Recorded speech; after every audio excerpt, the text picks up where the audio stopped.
Welcome to Coaching the Modern 4-2-3-1 Soccer Formation, Tactical Essentials and Training Exercises. By Tactical Essentials, I mean everything you need to know to have a solid understanding of how the 4-2-3-1 works. Understanding how the formation looks in the defensive phase, how it looks in the attacking phase, what happens as the formation goes from the defending to the attacking phase, what are the players' roles and responsibilities, and how does the team shape look during that transition? What adjustments can the coach make? How can you play a counterattack style or an all-out attacking style using the 4-2-3-1?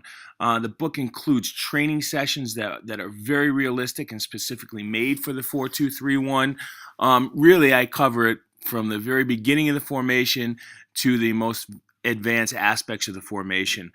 This specific video, though, is going to cover the basic formation of the numbering of the players, a little bit about their responsibilities, and I go over mainly 5 set patterns to work the ball out of the back from a goal kick in a 4-2-3-1. Enjoy the video, and don't forget to buy the book. In this first clip, you can see the numbering system in the 4-2-3-1. We start with the goalkeeper, the number 1, the 2 outside backs, which are called wing backs now. It's kind of old school to call them fullbacks because wing backs have the same responsibilities to get up and down the field in this formation as the wingers. So the number 2 and the number 3 are the wing backs. The number 4 and the 5 are the left and right center backs. You're going to have a defensive center midfielder who will be the number 6, a passing center midfielder who will be the number 8, and an attacking center midfielder who will be the number 10, and your outside wingers, number 11 and 7, and your forward will be the number 9. If you notice, there's 4 lines. So you have the back line, the number 6, the number 8 is the second line, the third line, 11, 10, and 7, and the fourth line is the forward, the number 9.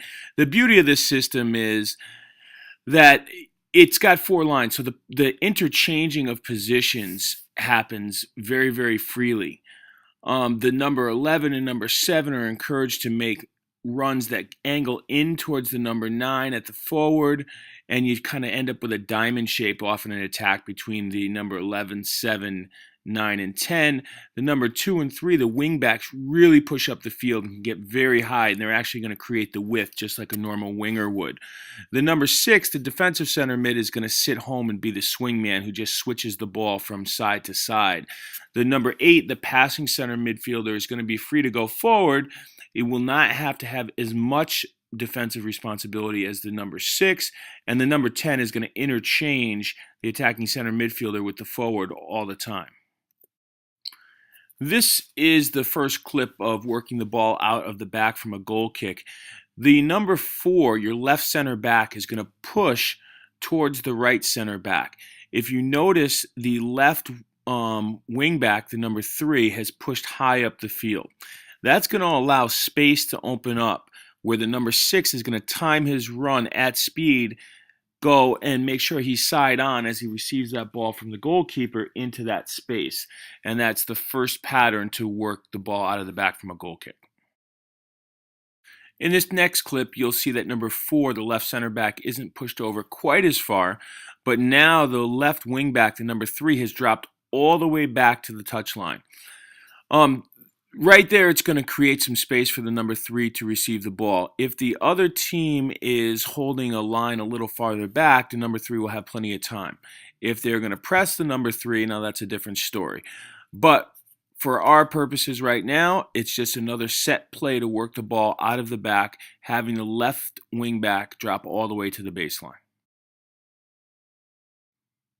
In this clip, you can see that the goalkeeper is going to elect to play it out to the number 3, the left-sided wing back.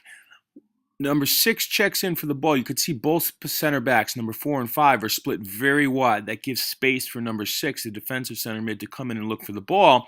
But if the other team has 2, even 3 players pressing high, maybe not such a great idea to play it to 4, 5, or 6. At that point, the goalkeeper would look to play the ball to a further line, a second line up the field, which would be number 3 as an outlet. Here we see the number 4, which is the left center back, has now dropped all the way back to the end line. This right here opens up room for number 6, but the goalkeeper would play this to number 4, the left center back. Obviously, the left wing back has pushed on. I saw this effectively used time after time when I was down in Costa Rica watching the national team play. Often their center back would drop down to the end line. Here we see the left center back and the right center back, number 4 and 5, opening up all the way out to the edge of the penalty box. This leaves a lot of room for the defensive center mid, number 6, to check in and receive that ball from the keeper.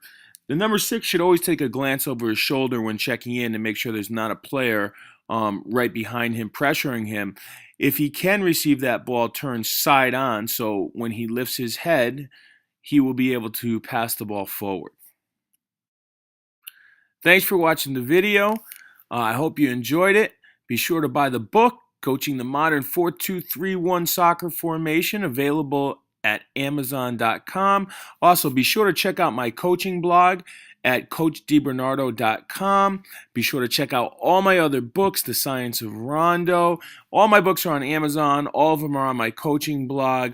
Again, check out the other videos too. I have some really great content on there. And feel free, CoachDiBernardo@gmail.com, to email me with any questions or comments anytime. Thanks a lot. Have a good one.